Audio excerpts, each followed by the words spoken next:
On est ici dans le CEGID de l'hôpital Fernand Vidal, qui est un centre de dépistage. On fait de la prévention du risque sexuel et en particulier de la prévention du risque de contamination de VIH. C'est un sujet dans lequel l'assistance publique, à travers ses services de maladies infectieuses, ses services de recherche, ses services de virologie et ses CEGID, est très impliquée et est un acteur majeur de cette activité.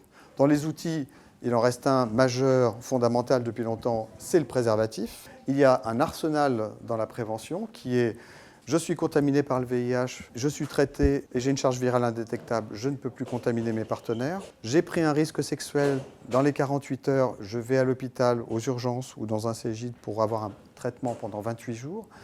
Et troisième point, je peux prendre un traitement avant de m'exposer, et c'est ça l'innovation majeure des dernières années, un traitement que je prends qui s'appelle la PrEP, que je vais prendre soit en continu tous les jours, soit avant d'aller m'exposer à une transmission de VIH. Nous, qu'est-ce qui nous intéresse plus particulièrement? C'est bien sûr l'ensemble de la population qui franchit les portes de l'hôpital et qui vient pour se faire dépister ou pour avoir des conseils ou pour avoir des traitements.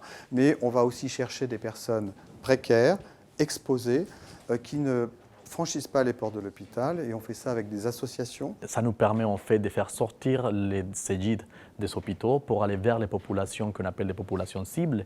Ça nous permet aussi d'approcher beaucoup de personnes qui sont éloignées d'un parcours de soins et à travers le dépistage et à travers la prévention sexuelle. La PHP nous apporte de l'aide médicale et puis un endroit pour pouvoir permettre aux personnes d'être en quiétude afin de prendre leurs tests, et puis on a tout le temps d'avoir un entretien avec eux. Par exemple, ce soir, nous accueillons dans nos murs une consultation de demandeurs d'asile LGBT. On fait du dépistage, on prescrit la PrEP et on remet dans le soin de ville. Ça, c'est très important. Je consulte et dans un cabinet et au sein du CEGID de Fernand Vidal afin de réancrer les patients dans le système de soins. Cela permet aux patients de consulter de manière plus précoce et plus régulière la médecine de ville, afin d'éviter des consultations tardives aux urgences pour des problèmes davantage graves. Donc c'est un intérêt de santé publique également.